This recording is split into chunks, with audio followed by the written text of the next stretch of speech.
Hey, good morning from the office. I am your host, BKP. We are North Georgia's only live online morning show every morning, 8 a.m. Now, I probably will do this for years.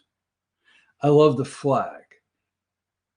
The numbers on the screen, 706-889-9700.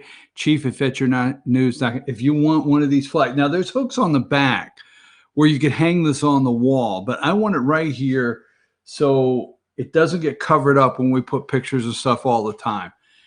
And I like looking right there and seeing the flag. It's an attempt to keep me honest. And I see the flag. I have a hard time. Now, I brought up my cup this morning. I went. This is, as you can see, the hint of red in the glass.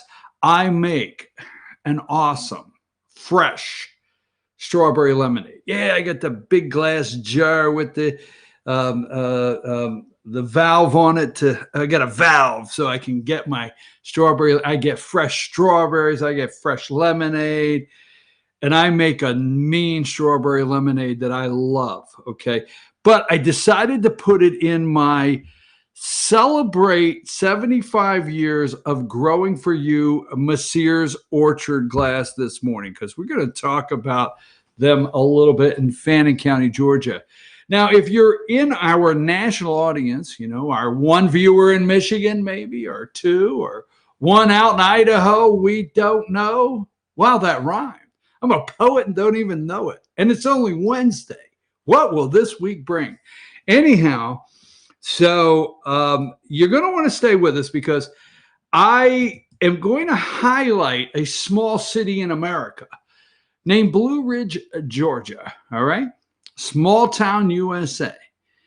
All right. And I want to highlight it for a reason, because I have been asking over and over for weeks, who's going to pay the bills? Now, this little small town is a sprawling, big, it's turning into this big little city. It's hard to explain what's happened in this town in the last 10 years. It's been amazing, the growth in this little city. But their budget shortfalls are in the area of $850K. The projected, now this is a small city, USA, projected shortfall, 800. Give me number one there. This guy is this is your city, somewhere in America. This is your city. This is Caesar. I don't know his last name, but he is the chair of the Downtown Business Association in this town, somewhere in small town America. You guys got a Caesar? I don't know if it's good, bad, whatever. But you have a business association, and somebody like this gentleman here is standing up at your local city hall and discussing, you know, the business association, small town USA, what's going on. Well, last night, Caesar got up to deliver the news. There will be no kids. Do not wait for the candy. There'll be no 4th of July parade in downtown Blue Ridge this year. Approximately 10,000 people come to town, all right, for the parade. So let's just stamp this small town across yours somewhere in America of what's happening to our country to take away our 4th of July parade. That's right. 10,000 people usually come to town. Big business weekend for retailers. Now, we're going into July. This is May, June, July. This is one of the biggest retailer weekends for retailers in this city. Think about yours. We are stamping your city right over this morning. It's happening everywhere. Kids line up. I Go to the 4th of July parade. It's my favorite. I take my camera. I do it. I go through town. Everybody out there that's local knows that. You'll see me at the 4th of July parade. I don't assign it to any reporters. I just love it. The old-fashioned fire trucks come down, the chief of police, the sheriff, and everybody comes down and throws the candy out to the kids, and the kids pick it up and love it. No, won't happen this year. Okay. So that's something we're going to talk about a little more. At 9 o'clock, I'm going to go right into a City of Blue Ridge report, because last night, holy mackerel, Batman. Is that what they say? Holy frijoles, right? Number 5. Show me number 5. Oh, I'm sorry. This is Mayor Donna Whitener and Council Member Nathan Fitz. Hold on. I'm sorry. You're going to want to stay for this. This was an SH *** show last night that has America talking, right? Is that what we'll say? I will tell you this, okay? In the last administration with former council member Angie Arp, okay, we had people from across the country, when we would video these council members, say, my God, what's going on? I had Nebraska viewers that never missed the council meeting. There's a guy out there in Nebraska, I forget his name, and I think he was part of a city council out in Nebraska somewhere. And they would watch and say, what the heck is going on? And what I'm saying is, former council member Angie Arp used to have some spirited discussions, okay? Conversations with, then Councilwoman Rhonda Thomas, now Rhonda what's her name? Rhonda Haight. Sorry about that. Councilwoman Haight. But last night, former council member Angie Arp was upstaged. That last night takes the cake of any meeting I've ever attended for Blue Ridge City Council. Now, I want to tell you something. First of all, the guy in the peachy shirt there with the finger up is council member Nathan Fitz. The lady there that is listening to council member Nathan Fitz is Mayor Donna Whitener. Here's the thing. She is his aunt, making him her nephew. Woo, man. I want to put somebody on the 3-hour meeting and count. If you will out there, go to our meeting, not right now, later today, take 3 hours of your time that you'll never get back and count how many times Nathan Fitz made an accusation that Mayor Whitener lied. Woo! And then we have an accusation of a private meeting. We're going to play some of those clips. Interesting, okay? So moving right along, let's get away from that, because at 9, they want to do annexation. All right. The city of Blue Ridge wants to annex. And if you're out there nationally, I will move on to national things here in like 1 minute. But hold on. My lemonade is just amazing. I had to take a shot of my strawberry lemonade. Anyhow, they want to annex the highway down 5 and the highway 515, the city of Blue Ridge, up to Morganton. We will discuss that at 9 o'clock. That is totally off the rails. Everything's a big word, right? Everything. But everything about that annexation that could go wrong did go wrong. And I will explain that at 9 o'clock. Now, remember this right here. We will get to General Flynn. I got it, okay? We will get to General Flynn, and we will get to Nancy Pelosi calling the president a fat ass, and then the president saying she's crazy as hell. She's bat crap crazy. She's crazy as hell. She's, got mental problems. Okay, fine. We'll get to that in a minute, all right? But remember this lady here, number 43. Now, the reason I continue, somebody's going to say, not again, not another day. Are you going to do this? Are you seriously going to say Kelly Loeffler? Well, until I can pronounce it correctly, I might as well continue it.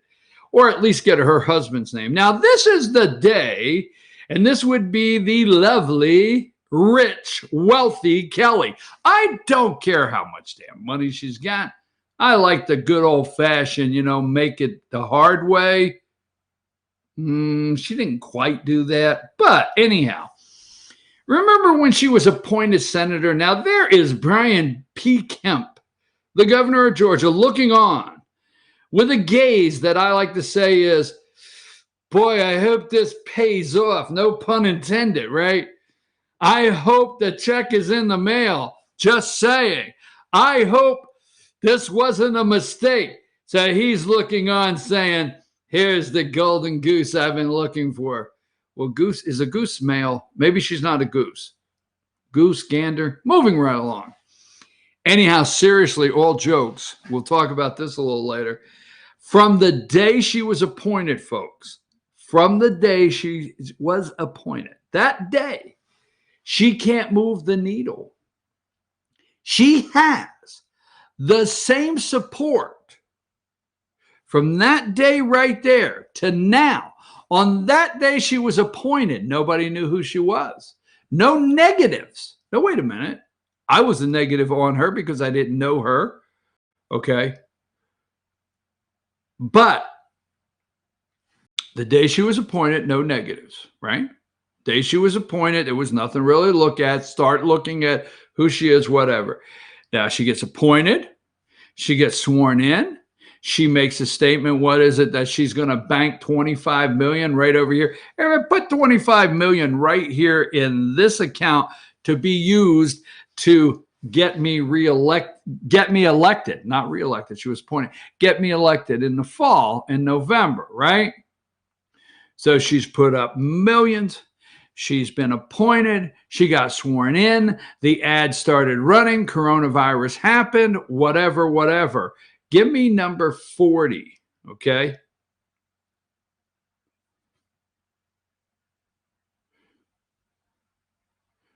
Number 40.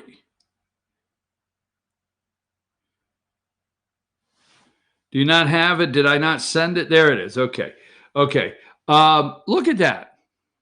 That's new polling. We'll talk about that. Kelly Loeffler, Republican, is at 12%. All right? 12% in this recent poll. Now, the poll in the AJC was, for the UGA, that was a phony, skewed poll trying to make her look like she was gaining traction with the voters in Georgia. You see that 12%? That's approximately her mark the day she was appointed, period. Appointed, all right? So she's not moving the needle. Now, interestingly, I'm not supporting, obviously, I came up yesterday, it said, is she going to, circles are talking about her suspending her campaign. Now, she's made a last-ditch effort to put $4 million into advertising to try to move this number and try to get out of the bottom, all right? She's made a last-ditch effort to do that. I am not advocating CNN. I never advocate CNN, but this is number 41. These are the type of stories that are going around. Would Republicans be better off if Kelly Loeffler stepped aside? And this is yesterday's mail right here. So I'm not advocating or saying that CNN is... this is a good article. I'm just saying it is being talked about, her suspending and being a drag on the ticket. So I don't know how long Brian P. Kemp and Kelly Loeffler, it's going to take them to realize, going back to number 40, that she has not moved the needle, okay? 12%. Since this day, right here, now you look at that and then go to 43. Millions have been spent, okay? She's come out to be anti-Mitt Romney, which we know that is not true by the amount of money she put into Mitt Romney's campaign. They have tried to make her pro-life. I don't want to get into it, okay? I don't want to get into it because I want to take a brief break and come back on a couple other things. Now, yesterday, I want to give a quick shout out. Are you watching virtual? All right. They have new school guidelines. We're going to talk about that. All right. Are you watching virtual graduations? Are you? Number 39, I want to give a shout out to the new doctor in the family. That is my nephew, Dr. Anthony Snover. So I'm proud to say that is, you have on the show, Lee Snover has been on several times concerning the Republican Party and Trump and some things happening in Pennsylvania. And regular viewers here have gotten to know her. And this is my nephew again, one more time. I am proud to say Dr. Anthony Snover. So congratulations. Yesterday, you can take that down. Yesterday, they had the virtual graduation, and there was a couple hundred students, and they did a slideshow, and they just read their name. So, like, if you are at a graduation, okay, once they get everything out of the way and everybody that's so damn important gets to speak and say what they want and say, this is the greatest class I thought last year was, but this is another great one that we're going to have come across the stage. Then they started then they just slide the pictures across, okay? You know, and they read the name. And I sit there and I watched him graduate with a slide of a picture. I called my sister, said, congratulations on your son becoming a doctor today. And she said, yeah, that was like 2 seconds on the screen for nice, $250,000 you got to spend to become a doctor. There you go. What an investment. I don't know. The last time, what say you? Are we going to accept these virtual graduations? Are we? I mean, I'm just saying, because I'm going to tell you. The only thing I really would say I would miss is the meal. So the last time I go to a graduation like this, a medical graduation, where was I? Is it Emory? Did I go to Emory? Whatever. A Saturday, a blistering 100 degrees, a blistering. So we got to take my mom and dad. Now, don't take this wrong, okay? We got to take my mom and dad, and it's packed. So we got to get the car over to the handicap area to get them out, because they can't walk forever, all right? So we got to get over there. We get over there. We get them out. It's 100 degrees. We got mom and dad. This a couple years back. It is blistering. It is over a 2-hour graduation. We are sweating. Your fans are going, and you're waiting, and the kid goes across the stage. Boom, boom, boom. Then you got to get your car, and then you got to take all these pictures. Now, I'm not saying I don't enjoy a good graduation. Don't take that wrong. But yesterday, boom, he graduated. Cool. I was right back to work in 5 minutes. Just saying. No 100 degrees, no sweating. But I did miss the meal, because you always have the after graduation meal, big barbecue or big restaurant. I did miss that. I'm going to take a break, but before I do, I want to just put it out here. I'm going to be flying for the third time. I'm going to travel for the third time in 6 weeks on a big jet airliner. Yes, I am. Tomorrow afternoon, I'm flying out. Saturday morning, I'm flying back. It'll be the third time I've flown right into the eye of the coronavirus storm. Yes. That being said, Friday, I'm so happy to announce that Rick, you know him as the Cub fan, Rick will be running the show Friday. He does an amazing job. I appreciate him so much, and everybody that handles things when I have to be away. But the big news is Rick is handling the show, and he will do an amazing show Friday at Circuit World. But Jessie Barton is back, the community relations director from Cameron Hall. She will be back.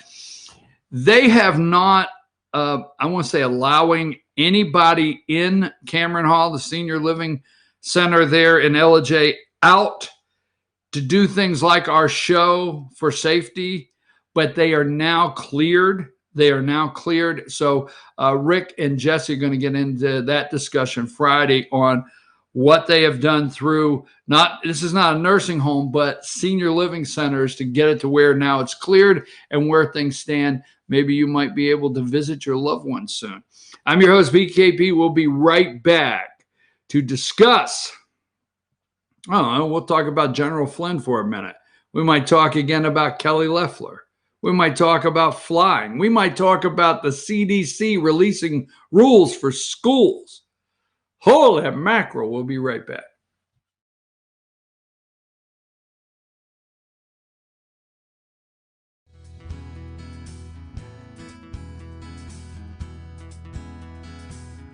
Hello, my name is Chad Watkins. I'm the manager at Larry's Body Shop. We are a family-owned and operated business and have been serving the North Georgia area since 1978. We are located at 1216 Progress Road in LOJ, Georgia.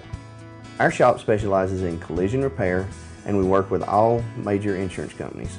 Larry's Body Shop is ICAR Gold, the highest role of training recognized by the collision repair industry. It is estimated that only 10% of collision shops meet these standards. Our shop consists of state-of-the-art equipment such as laser measurement system, down-drive spray booth, spot and MIG welding equipment. All of our paints are mixed on site so that we can guarantee your paint to match every time. I know that having an accident can be a stressful event. We take pride in making sure our customers are satisfied with the repair of their vehicles.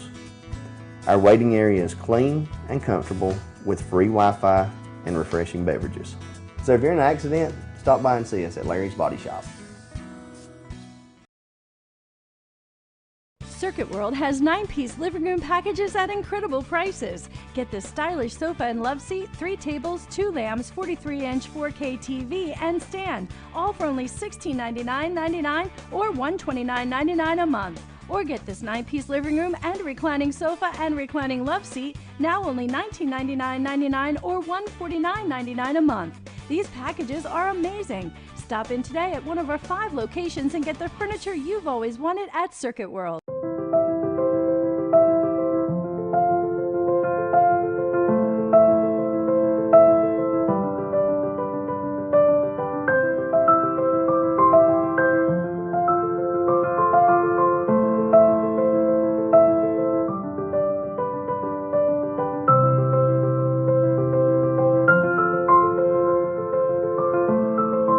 North Georgia Diamond is your source for diamonds in North Georgia.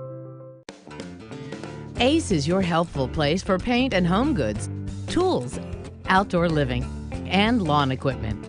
But did you know Ace Hardware of Blue Ridge is a little bit more? We have hunting rifles and accessories for your next hunting trip. We have Amish furniture imported directly from Ohio. And we have Ace Custom Woodworks for all your custom wood project needs, from cabinets to artwork. Ace Hardware of Blue Ridge. We have your new house in stock.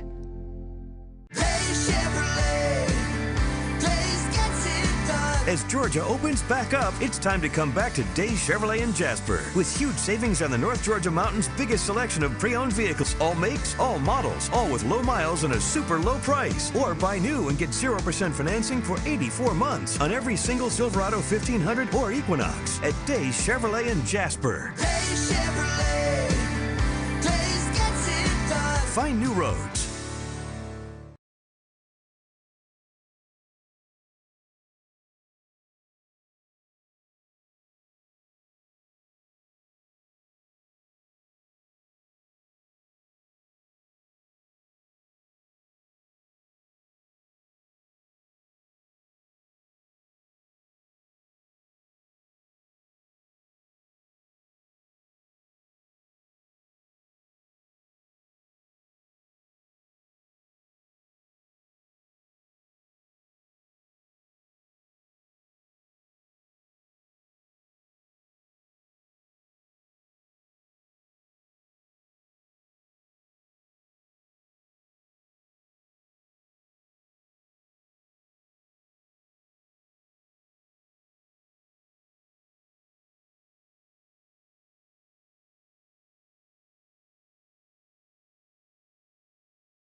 All right, folks, we're back. I'm your host, BKP. Good morning from the office. North Georgia's only live online morning show. At 9 o'clock, we are going to take the 9 to 10 o'clock hour, and we're going to talk about Blue Ridge, Georgia, and I'll tell you why we want to break this down. I went to a 3-hour city council meeting last night in Blue Ridge, Georgia, and we're going to talk about it for a couple of reasons. One, it was off the rails. It was uncalled for to have a 3-hour marathon meeting. So 2 people and sometimes a third individual could spar back and forth using the city attorney. It was unusual last night. But is it a mirror of your city? Because I've been talking over and over on how to pay, who's going to pay the bills. Is there going to be tax increases? Are you going to be able to afford to go out to eat? That's my strawberry lemonade, okay. Did we put up how everybody, I wasn't looking at the screen. Did we put up how everybody can contact us, get in touch with us, tell us what's going on out there? There you go. Coffee, strawberry lemonade. I'm mixing my poisons this morning, right? But anyhow, are you going to be able to afford to go out to a restaurant? I mean, if a restaurant has 75 people, if their occupancy is 75 people and they have to cut it in half, I probably should pick an even number to do 80. They got to cover it easy for me. And they got to cut it in half. Now it's 40. And they have to pay everybody working there. And they usually will probably have to have the same amount of employees, so they don't get to cut back just because you are only 40 people at a time. They don't get to make major cutbacks and saving there in employees. And if they have to turn those tables X amount of days, and if the state says in the guidelines they have to use paper menus, and every time you touch it, you got to toss it, okay? The increased cost to live in America, will you pay the bills? Will you pay a coronavirus surcharge? I said it the other day. Will you? Will you pay increased taxes? If you have a deal, one more time, and I don't mean to get rolling, okay? This is what I want to talk about at 9 o'clock. Okay, give me number 9. This is a typical city council, not typical, we'll talk about that, but this is what a city council looks like across America, okay? Have you been a little behind on your property taxes or your personal property taxes, whatever, right? Do you have a deal with the tax commissioner, right? Let's say this. Do you have a deal with your county tax, your county? Okay, this happened last night. I'm going to show you in this city. So let's say, do you have a deal with your county tax commissioner? Did you go in and say, I'm a little behind on my property tax. I'll catch them up. I can pay mine and add $100 a month, try to get, 2 years back taxes, whatever, right? Is your county commission or whatever your county has across this country, is your city council, are they going to put the hammer down on delinquent taxes, back taxes? Are they going to have such a shortfall? Because this city has an $850,000 shortfall, and it came up last night. We have the video. Are they going to, in your area, clamp down, start going in and saying, hey, we have to operate? Because I will tell you this, they talk and they say, before we lay off county, city employees furlough, we're coming after the tax money. Just saying. Are you ready? This is far from over as far as I'm concerned. Now, let's go with what is happening. Now, this is the highlights in the news right now. This is the biggest thing they have to talk about. Number 10, okay? And I just want to show you the headlines, right? Flynn judge weighs criminal contempt over guilty plea. This is an unusual. Is his name Emmett Smith? Is that his name? I forget. Very unusual attempt. Okay. Very unusual attempt to try to keep a case open that is truly over and done, and the prosecution says we're not. They're bringing in their own people. Now, I understand. Let's go through this. Number 11.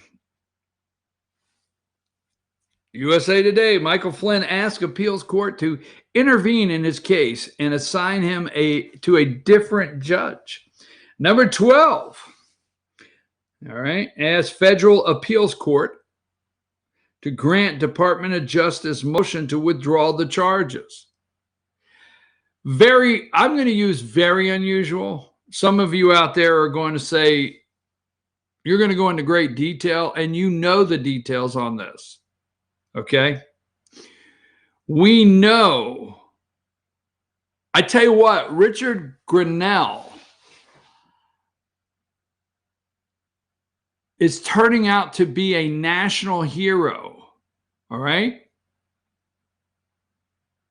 Yes, a national hero, Richard Grinnell. He declassified Susan Rice's email that she rushed back and typed before they took her computer away to cover her ass concerning the January 5th meeting with Obama and Sally Yates. You remember, it is out there, the video of Susan Rice. I had nothing to do with that. I don't know what you're talking about. Number 13, Michael Flynn's attorney asked, this is what they're reporting. And the reason I'm showing you this, the clips here, this is what they're reporting, keyword reporting. Nothing else concerning Michael Flynn or this case. Number 14, NBC News, Michael Flynn seeks order to force judge to dismiss his case. Trump told to wear coronavirus mask. Wait a minute. That's not the one I want. All right. I want to go to the CDC guidelines. I want to stay with this for just a minute. I'm just showing you how the reporting is going this morning. Here's number 23, Politico. Michael Flynn's lawyer tries an end run around federal judge. That's not what's happening, folks. Number 24, Michael Flynn attorneys ask federal appeals court to grant Department of Justice motion to withdraw the charges. Here's number 25, the USA Today. The district court has no authority to adopt the role of prosecutor or change the issues in the case by inviting or appointing a representative to perform the investigation or prosecution that the court deems appropriate. It's unreal. You need to take the time to research and study this. Concerning Michael Flynn and what's going on. Let me see what CNN has up here. Okay. I want to take a brief break, a very brief break on the Michael Flynn, because I want to see, it's just come to me. I want to see if I can find a video quickly that I want to play before the 9 o'clock hour. So let's take a brief break, because there's somebody that I don't hear very much about, and I want to play a video on this person if I can find them. If not, we'll move right along. Take a break, please. Circa World has complete queen bedroom packages at amazing prices. Get this queen bed, dresser and mirror, one nightstand, bedding set, and free 32-inch TV, all for only $1799.99 or $129.99 a month. Or get this complete queen bedroom set and sleep in style, also for only $1799.99 or $129.99 a month. What an incredible deal! Stop in today at one of our 5 locations and get the furniture you've always wanted at Circuit World.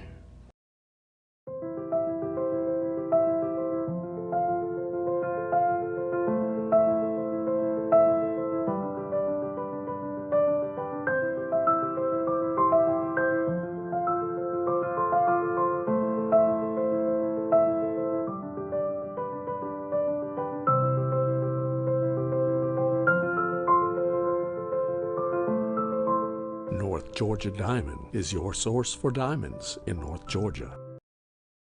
I'm Jeff Riblett, President of Asset Protection Group. As a certified financial planner and with 20 years experience, I've helped thousands of families and business owners create a tremendous amount of wealth. Fortunately, most of that wealth has been protected. Don't allow an unforeseen life event, such as a nursing home stay or the next market meltdown, destroy your family's wealth. Be smart. Call me. Let's determine how best to protect your assets and preserve your wealth. In 1981, Reed Nicholson began selling tires out of an old barn in Mineral Bluff. Little did he know that he had just laid the groundwork for the most trusted names in automotive services in the Blue Ridge area. In 1997, Nicholson Tire Center became what it is today, holding the same values of faith, family, and great customer service. 2 locations to serve you, and the Blue Ridge location is currently expanding to offer fast service and the largest U-Haul provider in Georgia. Nicholson Tire Center, Blue Ridge, and Mineral Bluff.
You know, folks, every day on this show, I'm your host, BKP. Sometimes,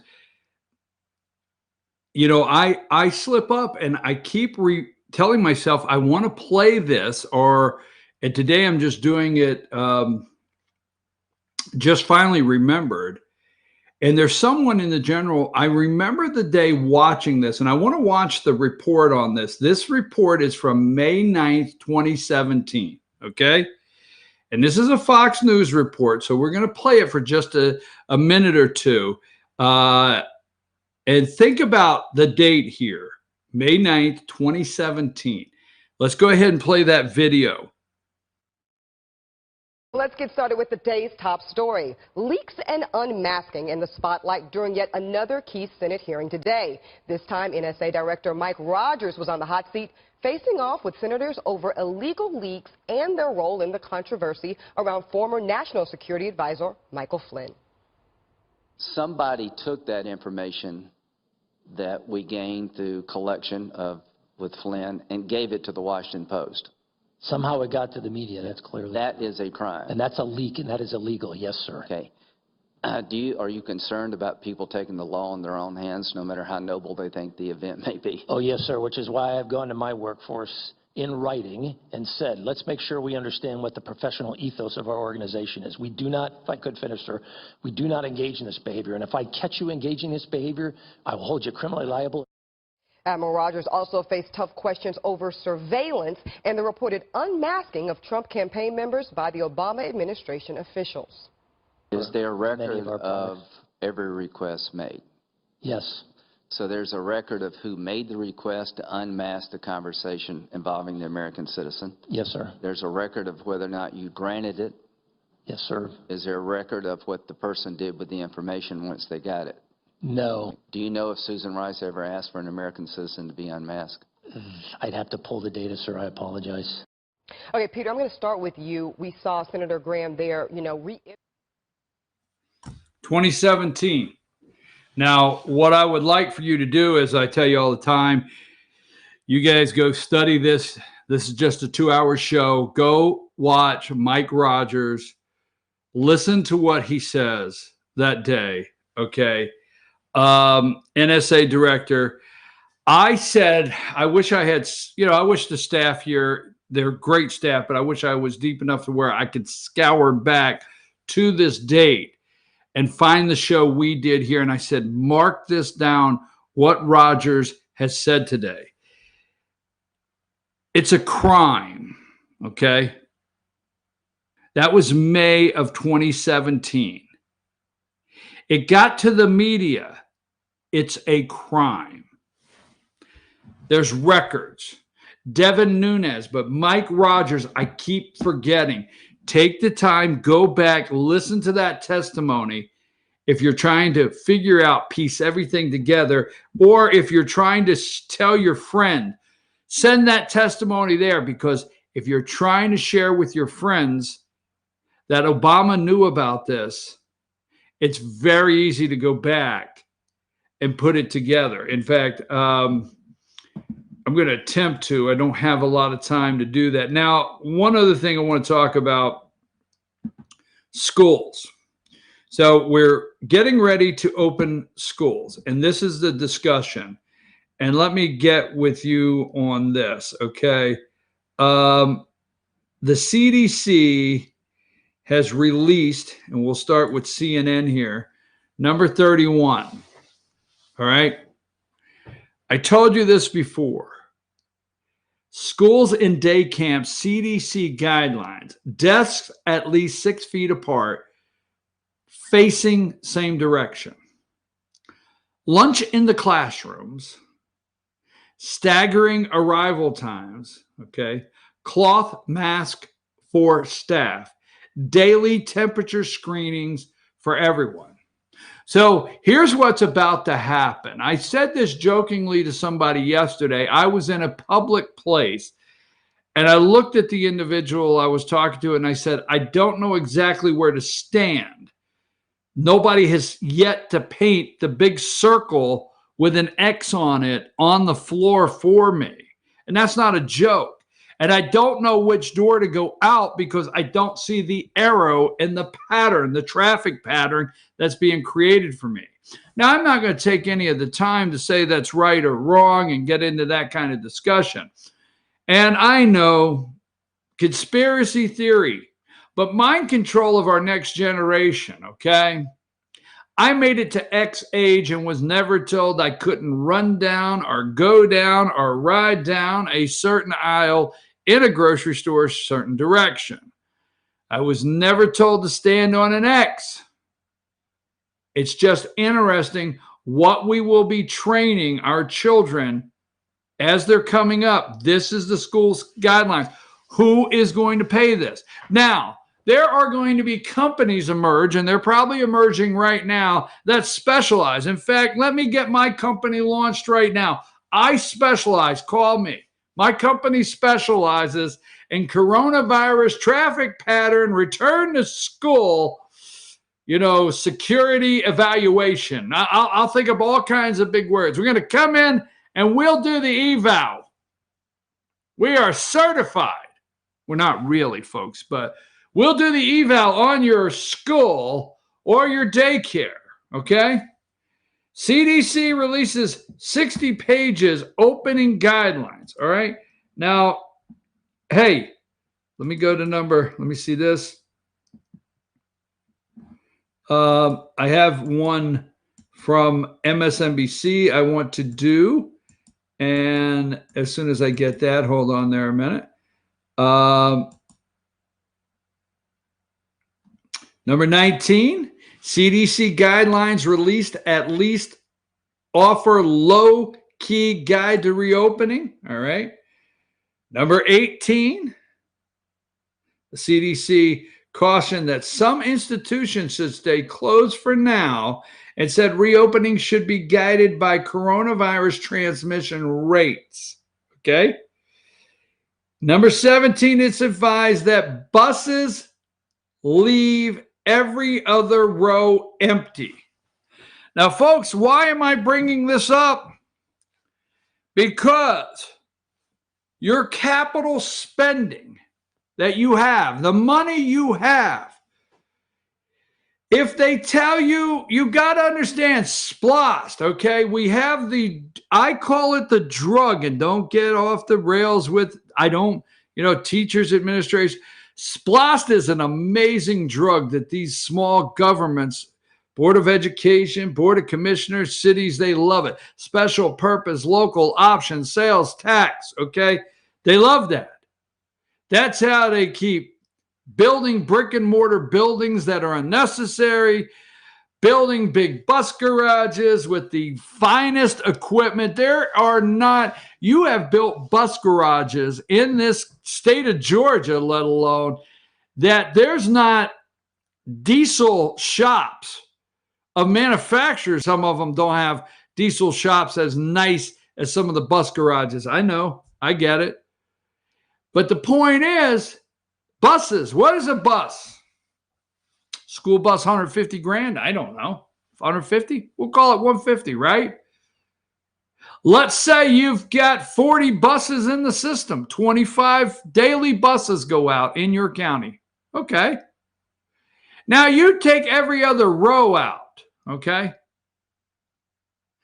Now you grew up getting on the bus, going and sitting with your friends, sitting where you want and deciding who to sit with and who can't sit with you.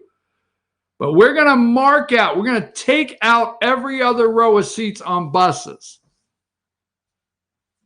Just saying, who's going to buy the new ones? Are they designing new social distancing buses? And instead of 150, you have school buses now. Holy mackerel, I didn't want to go here. You have school buses now with Wi-Fi. That's right. All kinds of cameras so we can see your little angels everywhere, okay? Air conditioning, nice air conditioning buses. Put that window back up. I got the AC on. I mean, these are state-of-the-art. Big old armed guards, they stop in every direction. I get it, right? Now, next, they're designing buses. Okay, you Google this, because in the next couple weeks or days, Google the new school bus design and watch what happens. They are now going to start selling, their salespeople, to school systems the new coronavirus social distancing bus of the future. I'm just saying. Classrooms, hallways, okay? Kids are going to have to walk in the same direction. Wonder, do some research on that. Every other bars, add sneeze guards, and child care centers limit sharing of art supplies. I want the paint. No, damn it, I got it. Well, maybe the kids don't say, damn it, it's just me. Maybe the kid does. You never know. The whole thing about sharing with one another is over. Right? No sharing the art supplies. Just saying. Number 16, for schools, the CDC recommends raft of social distancing policy, desks at least 6 feet apart, facing the same direction, lunch in the classroom, staggering arrival time, cloth masks, staff, and daily temperature screening. Your government at work. All right. Now, what they're concerned about today is Trump is visiting a ventilator factory. He's visiting a Ford factory that's making ventilators in Michigan. Is that right? And here is the biggest concern they have. I mean, who is not turning these people off besides me? So let me see here. I want to show you the big concerns they have.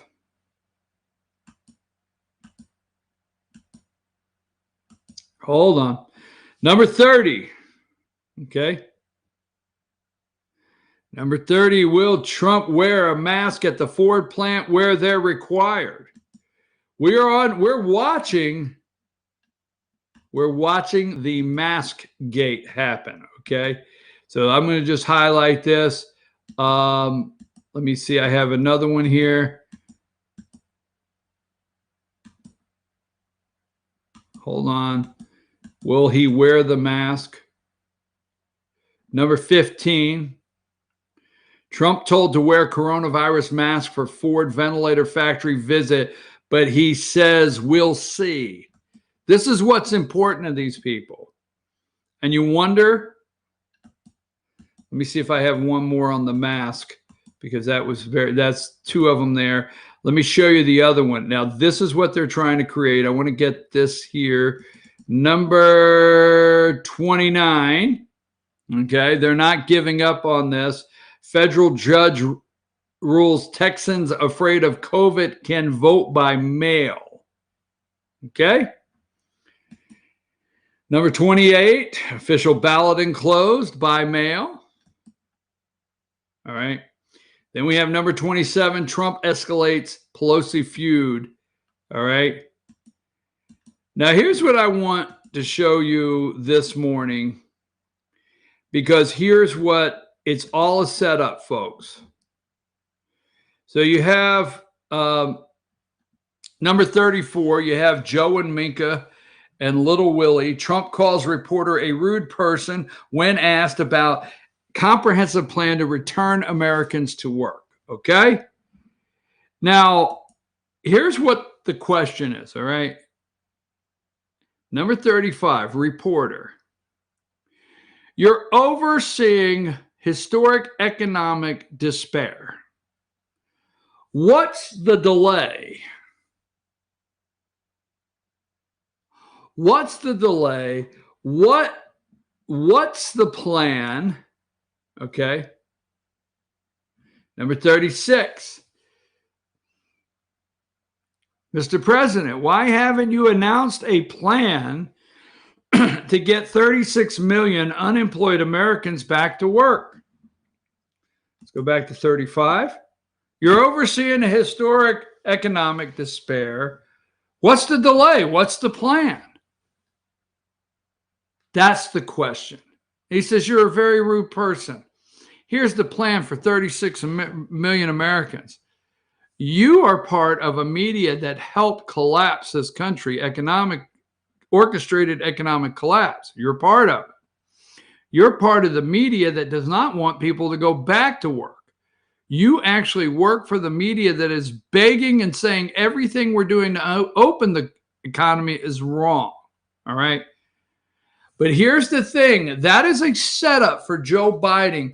What is Trump's plan? And now they'll run the narrative that Trump doesn't have a plan to get us back to where we need to be economically. And Joe Biden has a plan. Watch and see. Look, we're going to play a lot of clips from the Blue Ridge City Council as soon as we return. And we're going to talk about the annexation and what took place last night. And then probably about 9:30 or 9:40, if we have the time, we will get back to some national news. But I don't want to lose you. If you're a national viewer, you're going to be interested.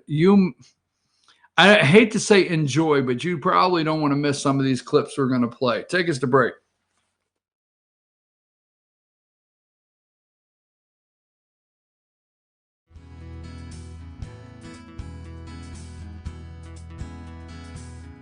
Hello, my name is Chad Watkins. I'm the manager at Larry's Body Shop.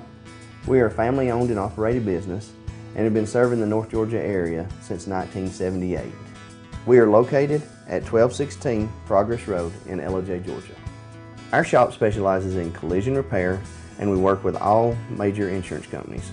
Larry's Body Shop is ICAR Gold, the highest role of training recognized by the collision repair industry.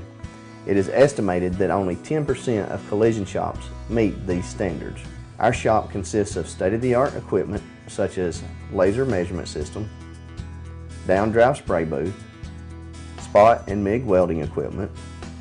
All of our paints are mixed on site so that we can guarantee your paint to match every time. I know that having an accident can be a stressful event. We take pride in making sure our customers are satisfied with the repair of their vehicles. Our waiting area is clean and comfortable with free Wi-Fi and refreshing beverages. So if you're in an accident, stop by and see us at Larry's Body Shop. Circuit World has 9-piece living room packages at incredible prices. Get this stylish sofa and love seat, 3 tables, 2 lamps, 43-inch 4K TV, and stand, all for only $1699.99 or $129.99 a month. Or get this 9-piece living room and reclining sofa and reclining love seat, now only $1999.99 or $149.99 a month. These packages are amazing. Stop in today at one of our 5 locations and get the furniture you've always wanted at Circuit World.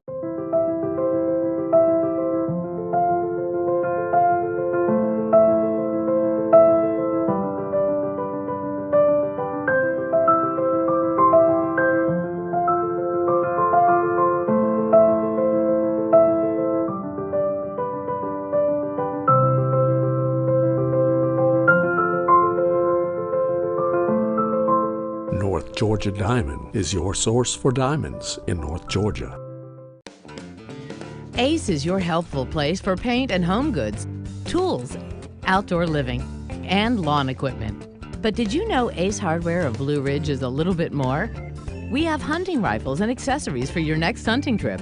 We have Amish furniture imported directly from Ohio.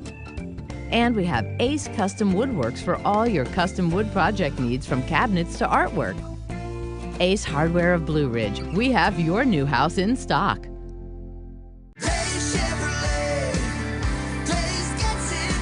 As Georgia opens back up, it's time to come back to Day Chevrolet in Jasper with huge savings on the North Georgia Mountain's biggest selection of pre-owned vehicles. All makes, all models, all with low miles and a super low price. Or buy new and get 0% financing for 84 months on every single Silverado 1500 or Equinox at Day Chevrolet in Jasper. Day Chevrolet, Days gets it done. Find new roads.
Circuit World has complete queen bedroom packages at amazing prices.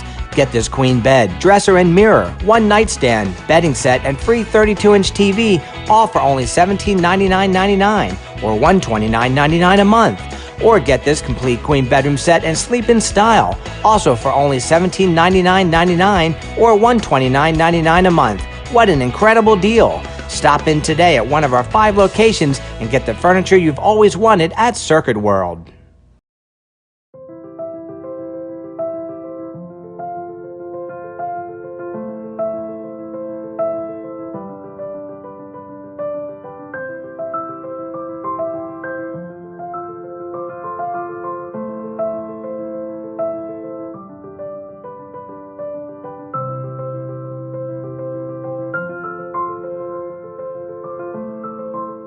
North Georgia Diamond is your source for diamonds in North Georgia.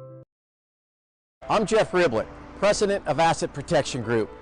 As a certified financial planner and with 20 years experience, I've helped thousands of families and business owners create a tremendous amount of wealth.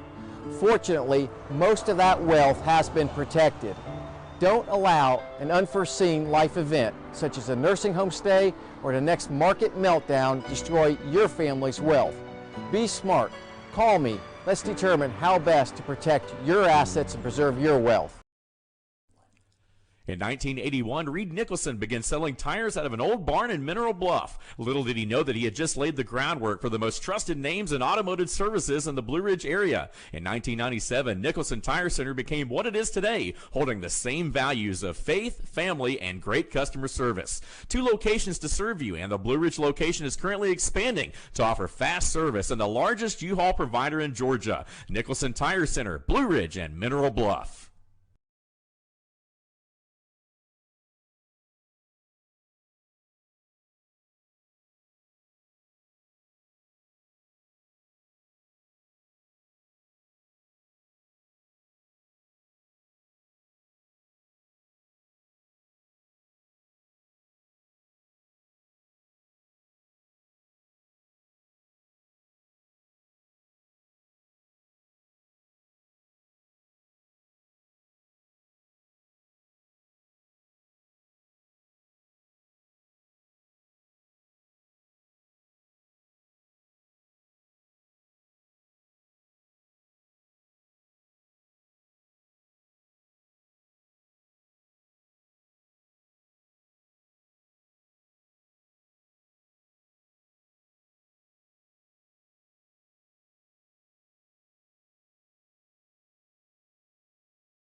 Okay, we're back. I'm your host, BKP. Good morning from the office, North Georgia's only live online morning show.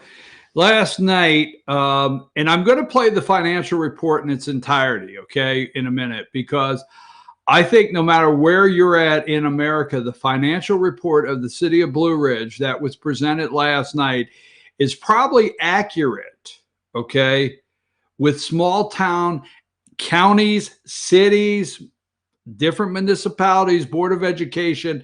This is what it will sound like across your county. So I want to do that. But let me start here, okay? Now, number 5, and this was, I want to say this, it was painful last night, okay? Because I know all these people, and I do want to give a shout out to new council member, Blue Ridge council member Mike Painter. Actually, he was the voice of reason. I told him last night, it's not a matter of whether I agreed or disagreed with his answers. They were thought out, researched. He's already gone through delinquent back taxes to see if he can help bring in any money for the shortfall that's going to happen. So I give a shout out to Mike Painter, the new city council member. There's a couple things I want to talk about. The annexation. They've totally blown this. This was the worst campaign to try to get something annexed I've just never seen. I've watched annexation and I understand it, and I'm going to explain it to you for all of us to understand it. Don't take that wrong, of what they're trying to do. All right. And why they feel they can marginalize the county commissioner's opinion at this time. So we'll go through that. But this right here, this is an aunt that is a mayor. This was painful last night. This is totally wrong. It's not my place, but the citizens of Blue Ridge, Georgia need to step up. You know, I thought, would I say this, would these words come out of my mouth? I'm not for sure resignations are not necessary here. Because whatever Pursley is taking on, I don't know. Not taking a side. Let me stay out of the side business. But I'm not for sure that 3 hours last night of what took place, the tone. Okay, now you can't remember when Joe Wilson this is Nathan Fitz. He's a city council member. I'm going to move on to the annexation and Mayor Donna Whitener. Now, Nathan happens to be her nephew. He has his finger up, as he did most of the evening. There is a code of conduct, okay? And I don't know that they met. They blew probably 9 or 10 rules, regulations, charter amendments, whatever it was last night. Because remember when Joe Wilson called Obama a liar at the State of the Union? You know, you and I sometimes think that somebody ought to take the floor in the Senate and the House and just call them everything but there's rules. There are rules of engagement, we'll call it that, in the House and Senate. I don't know what the rules are within city council, or particularly this one, but they broke about every rule of being decent to each other. I don't know. We will have to investigate and look, because Council Member Fitz probably accused the mayor, his aunt, of lying 15 times. No exaggeration. Okay? And made an accusation that she holds private meetings. So everything about the annexation, I mean, I will tell you this. Last night I cringed when I started hearing different people say, from the speakers to the council, David Ralston and Steve Gooch. I just cringed. I'm like, no, you don't do that. You don't bring that to the public hearing. You don't do that. Now, the position they are in, which they're supposed to carry public local legislation. That's what they do. I don't want to get down a rabbit trail, but that's what they do. They are supposed to, as representatives, carry local legislation that needs to be passed in cities and counties. In the House level, they're supposed to do that. But last night I was like, this is not going to end well. Well, here we go. So what I want to do is I want to play first for you out there in America. I think it is, I got it time-stamped. Let's go with, I think it's 122, 1 22-25. I think that's it right there. Pull that up at that time and let's start there. I just want to do this really quick. So, I know it's on the agenda for revenue shortfall discussion under discussion. You want to talk about that now, or you want to talk about that? Do you care if she goes? No, because I'm going to ask you to. You'll save me having to talk. Okay. Okay. So I sent out the budget to actuals to all of the council and also sent out to all of the department heads as of the end of April. With that, I sent you guys what we had discussed, what had been discussed with the finance committee as far as the revenue shortfalls that we're looking at. In the general fund, of course, the biggest concern is local option sales tax. Been hit, we expect it to be hit really hard by all of this. So as of right now, and of course this is going off of limited data of only receiving 1 month since this kind of started, we're projecting about $192,000 shortfall from budgeted on local option sales tax. That's a 22% decrease. Other items that are in the general fund that I'm going to be watching closely, and of course giving you updates as we have better information as time goes on. Beverage and liquor taxes, fine revenues, and then of course pool revenues. So for the total for the general fund, we were looking at, as of right now, with the limited information we have, a $375,000 shortfall. That is about 13% of the budget for the general fund. To offset that, things that have been discussed, we do have a reserve, which is 25% of our budget. Cash reserve sitting in a CD and a reserve account at the bank. We have contingencies budgeted in the general fund, which is only about, the contingency is 1%. Plus we had just a revenue addition to fund balance for the 2020 budget. So those two things together, there's 111,000 wiggle room in the general fund budget. Other things that have been discussed is delaying capital outlays, such as the purchase of new police car, tax collections on delinquent taxes, decreasing expenses by, of course, closely monitoring expenses and only buying the things that are necessary. The unemployment savings that Becky mentioned also apply to the general fund. So that's the things that have been discussed for the general fund. Does anybody have a specific question about the general fund before I move on to the other funds? Well, and these numbers reflect them being able to do the unemployment, or the numbers that you're being able to use from that. Yeah, I mean, I didn't give any general fund numbers like Becky did for the general fund, but that's definitely one of the things to try to offset the revenue shortfall is the decreased wages for the general fund. While, as I explained, all the work is still getting done because there is just less money in our We just didn't want to wait till October to start trying to figure out a way. No, that's really the reason I said I really think it needs to go back in the department heads' hands, because I think they know what they need, and therefore if they can keep us getting the extra revenue coming in without having to put it all back in payroll.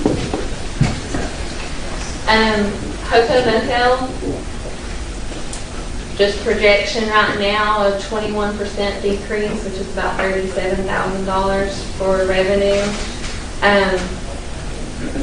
Only a certain part of that is restricted, which would affect the amount that we pay to the chamber of our restricted amount. But again, a 21% decrease for hotel motel revenue is what we're estimating right now. And that would just be projects, things that we were going to do in hotel motel, we would just adjust that accordingly to what revenue ends up being. We used the same analysis on the SPLOST as we did on LOST, and projecting a $56,000 decrease or 14% for SPLOST funds from the budgeted amount. And again, that would just be as we see what the revenue actually is, we would need to adjust the projects in the SPLOST accordingly. And then Becky discussed the water fund, so I don't know if you want me to go over any of those numbers again. And with water revenues, sewer revenues, and then water penalties and service charges not being charged right now, looking at a total decrease revenue shortfall in the water fund of $405,000, which is about 9%. That's the budget. So what's your projection of our total shortfall for the year? Total would be, including all funds that I just discussed, would be $873,000.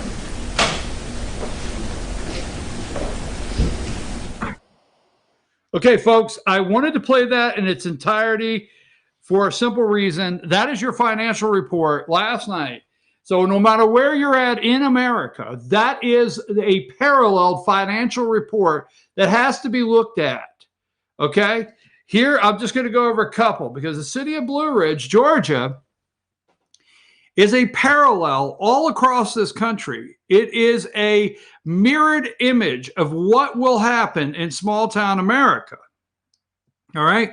Now, the revenue shortfalls will not stop because here's things like this. Go to 4734. Okay. And I just want to play this one more thing. We will get to the annexation and the fun part of people yelling at each other in a minute. But I want to go with this right here. If you can get that video at 4734, whenever you do, go ahead and play it, and I'll let you know when to come back because I want to go through. And like I said, just go ahead. Don't wait for me. Go up with the video as soon as you can get it to 4734. Caesar. I just want to say something. Since the meeting was, I just want to say something. Hello, Mike, welcome. Just a couple things really quick. The Blue Ridge Business Association had their directors meeting this week and basically discussed the 4th of July parade. The decision was made to cancel that parade due to the different things that are going on with COVID-19. We thought that having 7,000 to 8,000 people crowded in downtown Blue Ridge wasn't worth the risk. So, we are, however, okay. Now I don't want to. Wait a minute. I want to write it down.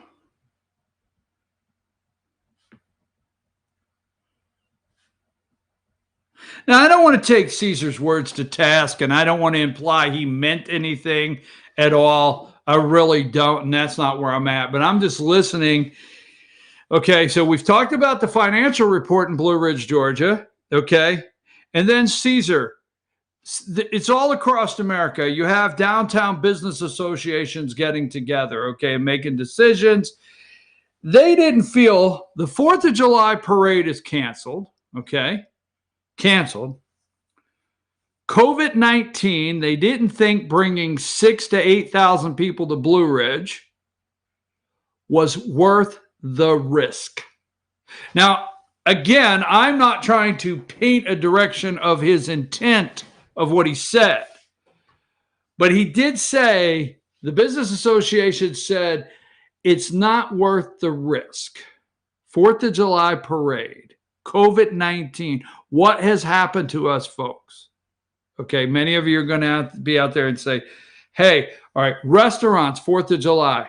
There are peak seasons all across this country in small town America that restaurants make their biggest money, not day in and day out, but hot weekends, no pun intended, like 4th of July.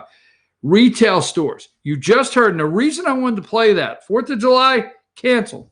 No 6,000 to 8,000 people there, okay? There's a business, and let me just bring it up because I'm going to bring it up with her. I always go down to Sycamore Crossing, 4th of July. I sit in the chairs down there at Sycamore Crossing. I love it outdoors. I stay all day almost 4th of July. That's where I meet the visitors, okay? So what I do every 4th of July, I take my camera down to Sycamore Crossing, and I go down there and I talk to people. Where are you from? Where are you from? And I meet so many people that love coming to Blue Ridge. And I say hello to them and welcome them. I love to do that. At the same time, I'm watching Tom and Donna that own Tupelo Tea, an amazing place. I love Tupelo Tea. I love the tea. Okay, let me get past that. I watch crowds go in there. And on the 4th of July weekend or whatever around that area, they have to bring in full staff. I mean, they got everybody working. It is nonstop, okay, of rotating people in and out of this one business that I watch. And I'm not leaving any others. It's just an example, Tupelo Tea. So where's your sales tax revenue, right? So what was it? A 22% drop and lost $192K. 192K. Total of 375. Hotel motel down 37K, 21%. Splost, right? Down 56K. Now, if the Splost in the city's down 56K, 14%, you think about what the Splost is a pie. And so much of the Splost goes to the city. So much of the Splost goes to McKaysville, I guess. So much goes to the county. And then you have your East Splost. So if it's down 56K, 14%, just think of what the hit is in the Board of Education in the county. Water and sewer, did I hear her say $405,000 off? Because nobody is eating in the restaurants. Restaurants are not requiring water. Businesses are not requiring water and sewer. Let me tell you something. Water and sewer is big revenue. Big revenue for your cities and your municipalities, okay? People are staying home. They're drinking the water out in the county. Oh, my God. All right? Total. Mike Painter asked, can you give us the total? $873 grand shortfall. The reason I did that is because everybody in America out there somewhere, you got a business association. Everywhere in America, you have different tax structures. This is going to be a major hit all across this country. I keep asking who's going to pay the bills. Now, I'm going to say this. I'm going to stop, and we're going to come back, and we're going to go into the annexation. I promise. We're not leaving City of Blue Ridge. But let me say this. I have asked how many weeks now. I think I was probably the first talk show host, if that's what I want to be. I've never called myself a talk show host. Damn it. I feel like Phil Donahue. Remember that? Let's see. If I put the glasses on, what say you? Close? All right. Anyhow, I'm probably the first talk show host in America that actually started back when it was boring 8 weeks ago. Boring. Nobody wanted to hear it. Who's going to pay the bills? I've said that over and over. So are we going to cut capital spending? Is your county going to stop buying police cars? I'm sorry. I'm really sorry. I'm not trying. They're going to yell at me, oh, you want to cut services? No. How are you going to deal with the shortfalls? Or will they not be able to deal with it? Remember, Governor Brian Kemp wants a 14%. Got it?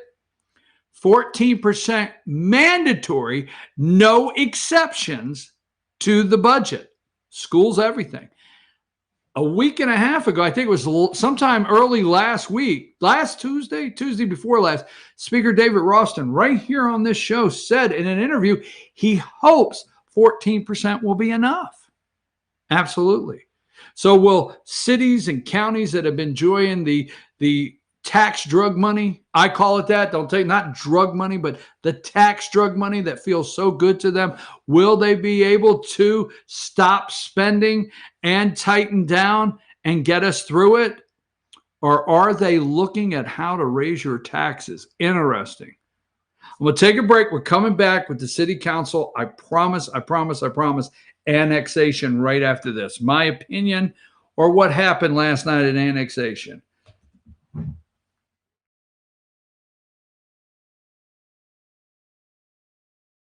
Circuit World has complete queen bedroom packages at amazing prices. Get this queen bed, dresser and mirror, one nightstand, bedding set, and free 32-inch TV, all for only $1799.99 or $129.99 a month. Or get this complete queen bedroom set and sleep in style, also for only $1799.99 or $129.99 a month. What an incredible deal! Stop in today at one of our 5 locations and get the furniture you've always wanted at Circuit World.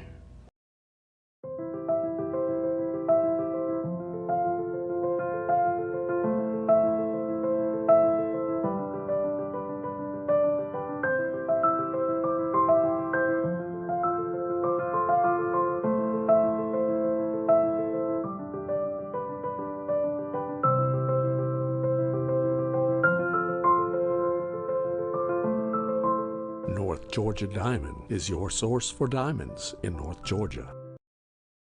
I'm Jeff Riblett, President of Asset Protection Group. As a certified financial planner and with 20 years experience, I've helped thousands of families and business owners create a tremendous amount of wealth. Fortunately, most of that wealth has been protected. Don't allow an unforeseen life event, such as a nursing home stay or the next market meltdown, destroy your family's wealth. Be smart. Call me. Let's determine how best to protect your assets and preserve your wealth. In 1981, Reed Nicholson began selling tires out of an old barn in Mineral Bluff. Little did he know that he had just laid the groundwork for the most trusted names in automotive services in the Blue Ridge area. In 1997, Nicholson Tire Center became what it is today, holding the same values of faith, family, and great customer service. 2 locations to serve you, and the Blue Ridge location is currently expanding to offer fast service and the largest U-Haul provider in Georgia. Nicholson Tire Center, Blue Ridge, and Mineral Bluff.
All right, folks, we're back. I'm your host, BKP. Good morning from the office, North Georgia's only live online morning show.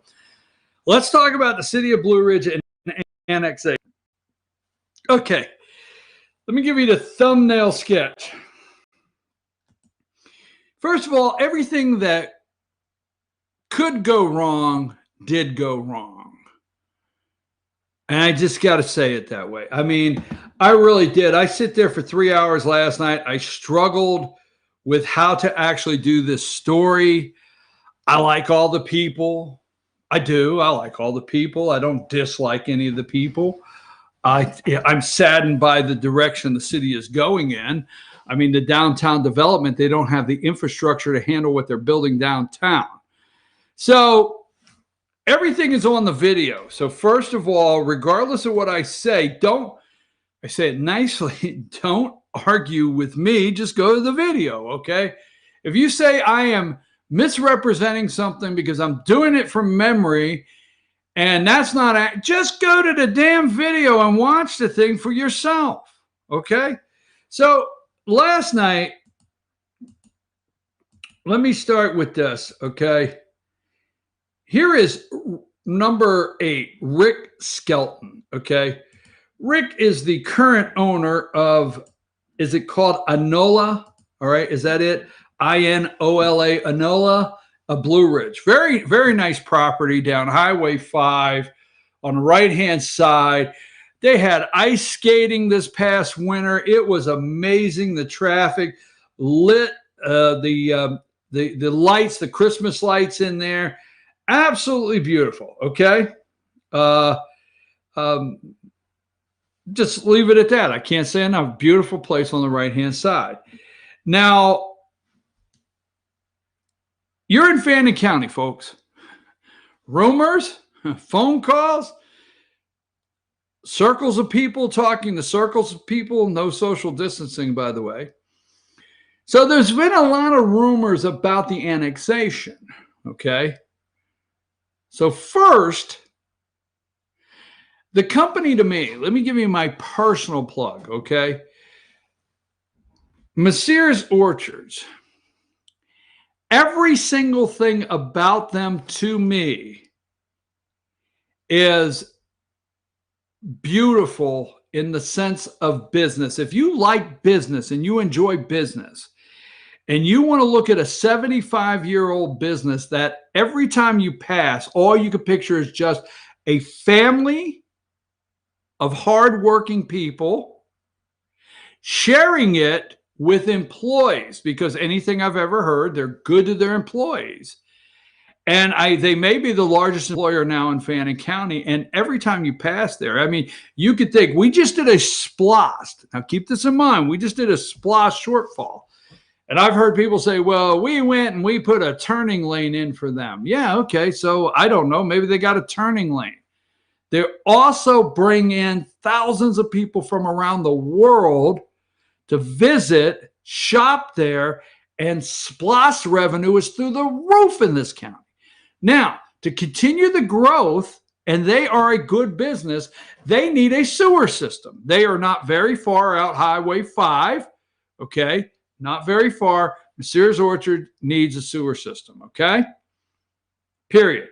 They have done, I think, let me go with this. Give me number, this is, let me do this. This is number, hang tight here. Give me number 4. Now, this is number 4, Joe Foster, representing Messrs. Orchard. I know Joe, he's not a suit and tie guy, man. He just work boots, t-shirt, come on over, address the council. But I think he said last night that they already have about $35,000 or $50 maybe $1,000 invested in engineering costs personally themselves that they've paid to try to see about getting sewer and water system in their business, okay? And let's just put it like this. And the reason I'm focusing on them, if the city of Blue Ridge would have said, okay, hey, we want to go out Highway 5, X mile, 1 mile maybe, whatever it is, So we could bring Messrs. Orchard, a great business for the county, okay, revenue stream for the county, bring them into the city so we could provide them water and sewer so they can continue to grow and employ more people, right? No, they didn't do that. If they'd have done that right there, okay, and left it alone. But no, they couldn't do that. The city had to go all the way out 2.5 miles out Highway 5, we'll see it there, maybe to get some convenience stores within the city limits, and then they would be able to sell beer, right? So the city has no blessing from any of the three. Not a one of the commissioners in the county do they have the blessing, yet they don't need it. So let's go to video, and then we'll break this down a little more, okay? I had it up here a minute ago. Hold on. Let's start at, sorry there, Destiny.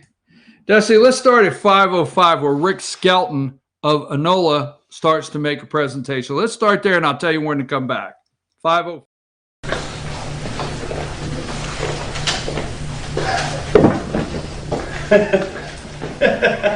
I'm an easel. You're a good easel. We'll go get to one, Rick. Yeah. I'm going to go to that stand.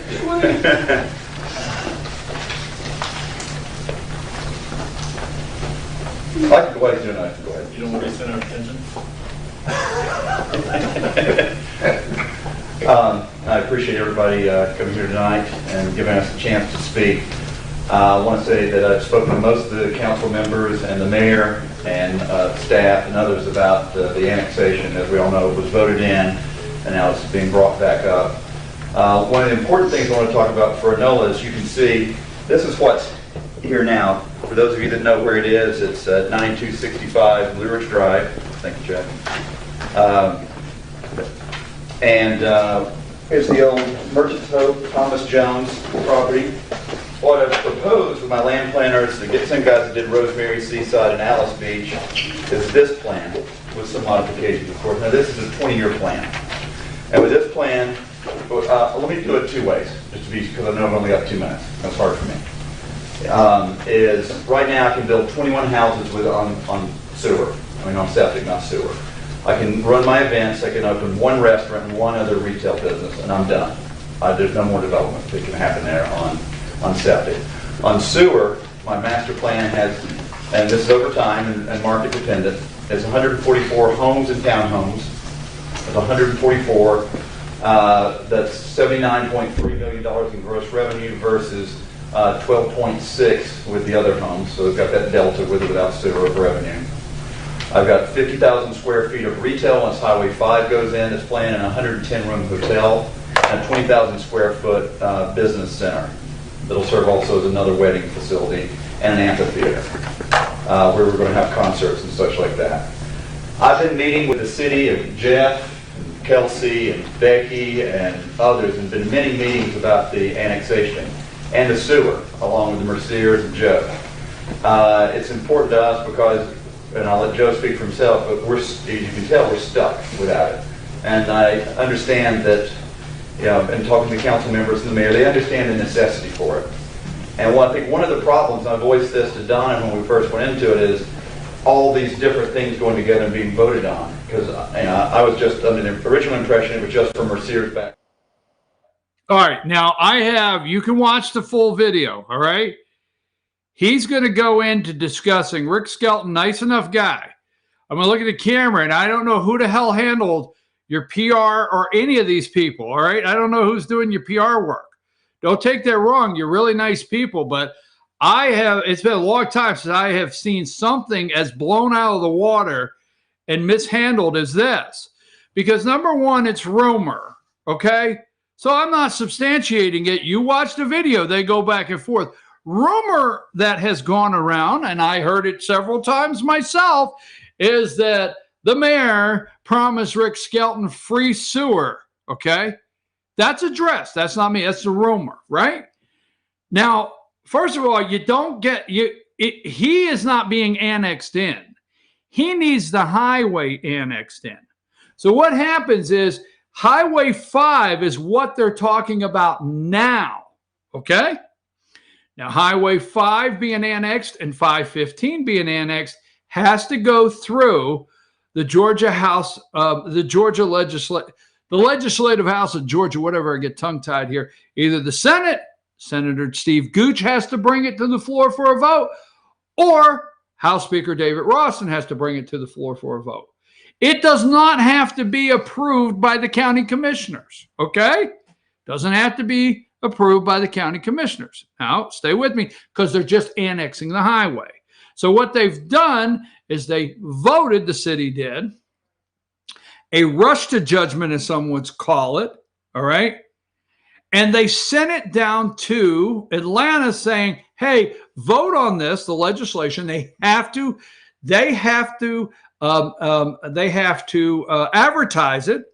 They have to advertise it to get it out and vote on this and annex. Now, Rick Skelton, you need to understand, he's not being annexed into the county. Once the highway is annexed in, he will be touching it. His property will touch it. Then he can make a petition to be annexed into the city. He could be asked to be annexed into the city. Now, something I didn't agree with last night, they said once the highway is annexed in, and think about this, and I didn't ask this question, but I am now. Once the highway is annexed in, they said on the video that if you don't want to, if your property touching the highway, if you don't want to be annexed into the city, you don't have to be. I find that not to be true. And let me tell you why I find it not to be true. Because if you have parcel A, let's stay with A, B, C. Parcel A is here. Parcel C is here. A, C. B is in the middle. If A is annexed into the city and C is annexed into the city, who is going to provide the services for the piece of property in B? Who shows up here? The city police? Here, the county police. There has been, not to my knowledge, there's been no impact of this annexation provided to the public. And what I mean by that is, how many more police cars are necessary? How many? There is a county, right? There's a services agreement, okay? So the city does not have their own fire and EMS. They do a service agreement with the county. So what would the new service agreement look like with the county? Or are they already covering it? Or should there be a new service agreement? How is it handled? No impact studies have been presented, to my knowledge, on what will happen. You see, he wants to put 144 houses. No impact. Don't go anywhere. We're not leaving the story, all right? Even if it's 10 o'clock. No impact studies have been done to tell you this. So why does Rick Skelton already have his annexation application in with the city? He already has it in. Why? It's not necessary. Why did you bring an easel to tell? You're going to say it's a 20-year plan. Why did you bring an easel to show 144 houses? 200,000 square foot business center. Okay, that's nice. I'm not telling you I'm against it, but really? You want to have the whole county of Fannin County talking about it? Why didn't you just get Messiers why didn't you just get the road under the guise of getting Messiers annexed in and shut up about everything else? Now, here's another thing I want to bring up. I don't care if people are happy with me or not. Now, I don't have nothing against Mr. Holloway. None of these damn people. But my understanding is Enola sits here, right? And I think Mr. Holloway has 140 acres. It's on the film, 140 acres behind there. Now, it will not be contiguous. Got it? It will not touch Highway 5. But it will touch Enola. So now, can they keep multiplying who gets annexed into the city because of contiguous land touching each other? How far can the city spread out? Now, if you want to get this passed, I'm not saying hide anything, but these are the kind of things you just do not talk about until necessary. You don't start talking about 144 houses, 200,000, 20,000 square foot business center, 89 houses here. You just don't. You don't handle it this way. But it got handled. Let's go to 845. This is where it starts to take off. Okay, 845. Carter and Sloop also said in the meeting with their engineers too, because engineers all talk the same language. That's correct. But I think we're trying to establish who actually paid for the work, correct? Yeah. Well, they paid for the engineering. Ours was just some consulting questions that were asked, and they came and listened to what their engineers had to say. So we paid for our consultant, correct? He consulted, just like Reed did the other day when you and I were in there. If annexation stands, you can contractually agree to pay for and apply for annexation? Yes, I've already made application. Yeah. It's sitting in Jeff Stewart's desk. Okay. I want to be first in. And would that annexation be for the entire property or just for a portion of the property that's retail and commercial, or is it going to be for everything? Everything. So all residential, commercial, retail, everything? All 38.6 acres, correct. 100% of the wedding venues, the houses, the retail, everything is built. And was that the intent originally? Always has been. Okay. And that would have been helpful to know, because right now is the first time I've ever heard that as a council member. About the annexation of what you want to annex in. Oh, yeah, I've always assumed it's just all, it's been 100% of it. We haven't. Well, I think you told us in the beginning you were going to do 100%. I think the application... Told us or told you? Actually, the annexation goes through Jeff. We would talk to Jeff or Boyd prior to that. I'm just clarifying because it's not us, it's you. I know that he said he has talked to all of the council members, maybe with the exception of Mike, because Mike is brand new. He talked to us in the last week, though. I think what we're trying to establish is the council didn't know about the annexation, two members in particular, until 2 days prior to the vote, which was called a charter change. So we were kind of left out on all this, and that's the problem. And we're not against it by any means. Regardless of what you've been told, we are not against it. We're just against the process of which happened that was done. We were lied to and misled about it, honestly.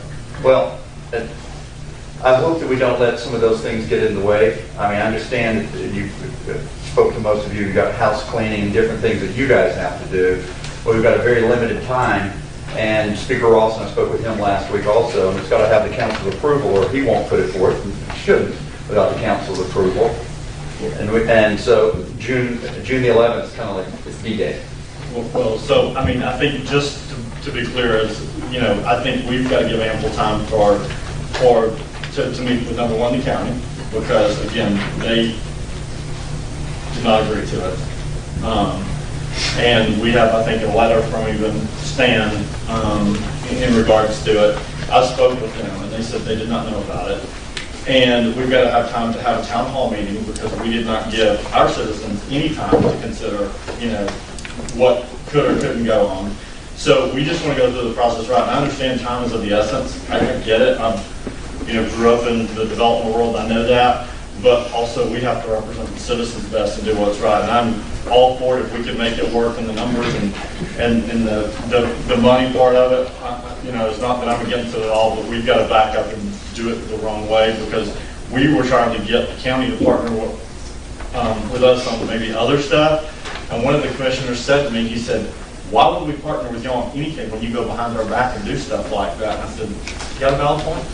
Rick, can I ask you a question? Of course. Was the commissioner in the meeting when we had a meeting with DCA, and did he not stand up in Lindahl's?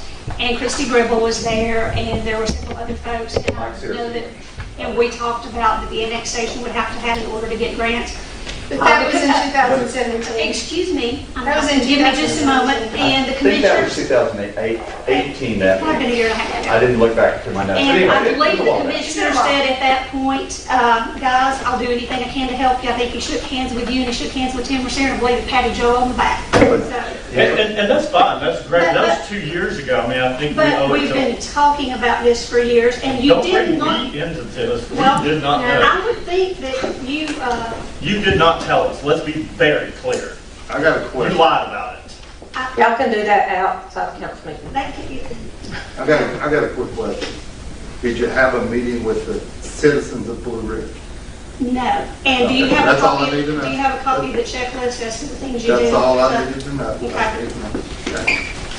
Okay. Public hearing is not required for that, so I'll just tell you. But it doesn't matter. We follow the guidelines. I understand. Thank you, Rick. And thank you. The guidelines. To answer, There are 3 ways to annex, Not Mike. the GMA guy. There are three ways to annex. The way they're wanting to annex is to go strictly through Right.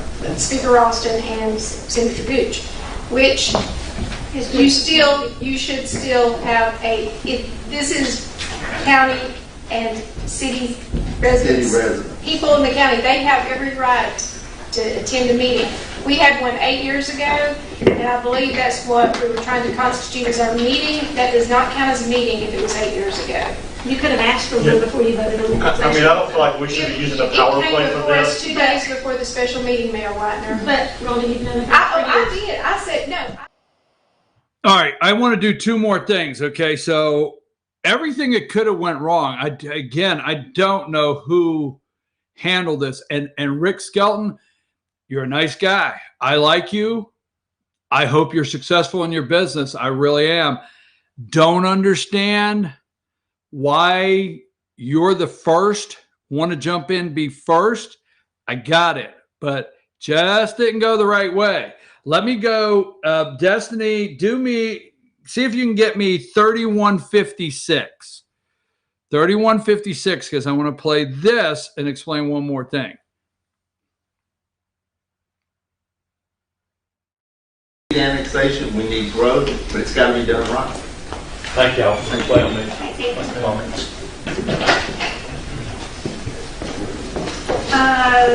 Joe Foster. I didn't get to come up. I got it, obviously. I'm normally good here first. I'm Joe Foster, Mercy Orchards. We don't have the easel with lots of pictures and everything. We've just been trying to keep up with our business for the last 77 years, and it's grown rambunctiously the last 15, 20 years, as everybody knows. I think I started the septic thing out here, right? I was in the board of the Chamber of Commerce. Go to 30. I want to go to 30, and I got one more before we close. So try to find 30. That was my fault. That was Joe Foster. He's a public speaker. There's 30 is for a reason there that I want to go to. All right.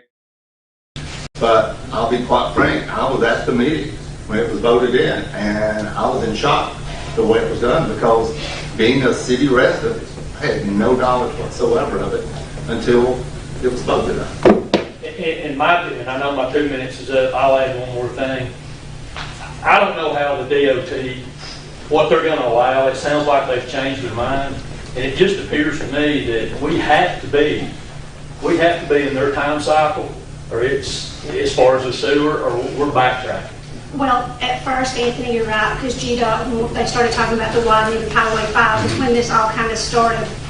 We asked about putting a drawing on the map just so we would have a placeholder for a sewer line, because you can't, you've got a water line, you've got power lines, and you've got all the gas lines now too. So we asked for a placeholder. They actually had us take that off the map and said we could not submit it with that. In January. All right. That is, I think, Anthony Holloway, Mr. Holloway, making his presentation of why he wants his property, I think it was 140 acres, annexed into the city. The point is, you needed to get the roads in first.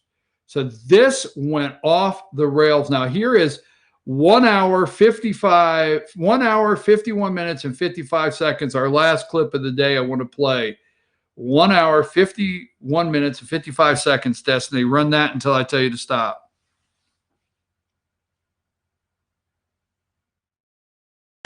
Rescind annexation amendment.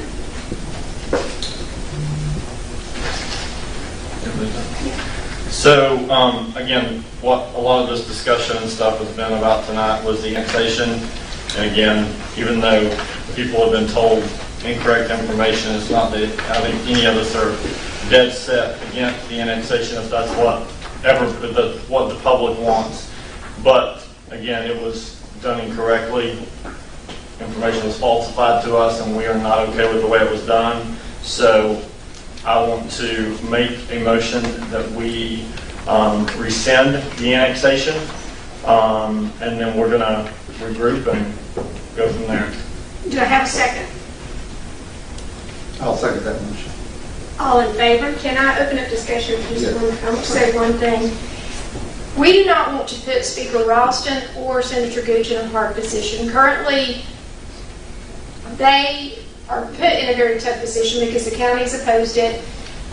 City council is definitely, all this is coming together, but we need to get it done. We need to, if we're going to move forward, we need to do it quickly. So what I would like to propose to the mayor is if she could quickly schedule a town hall meeting, get it notice out there. Let's schedule a meeting with the county commissioners. And I think their biggest problem is just the length of how far the road's going. So I think we can come to an agreement with them. We just need to schedule a meeting. The road is in our service and delivery area. Doesn't matter. Doesn't matter.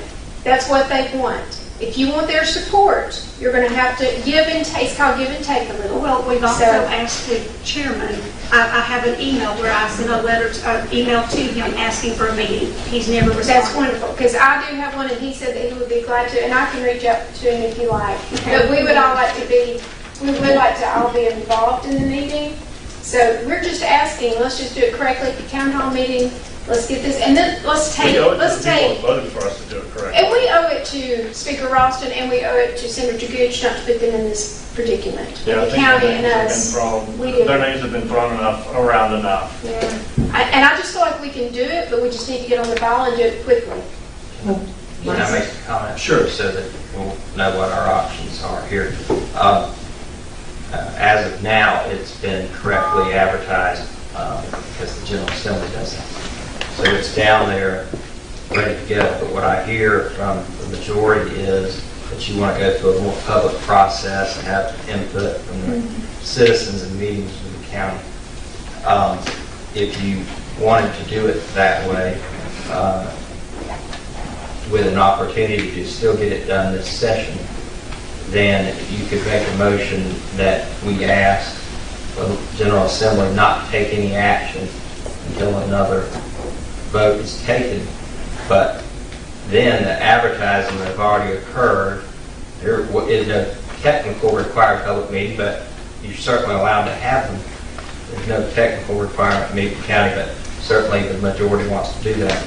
Then what you could do is do both of those things, and then if there was agreement, the General Assembly could vote without having to go back through the process of advertising in the paper like they've already done. Because if you do that, I'm just going to tell you, reality with the budget, it won't be done this year, and because it's the roads, only the General Assembly can annex it. We cannot do it under the typical annexation. So if we rescind, then would we have to go through that time frame of legal ads again? I think that's probably what General Assembly would was 60 say. days. So, Right. well, not exactly, but it's still, if you went down there and told them, please advertise it again, and they said, we've got 10 legislative days left.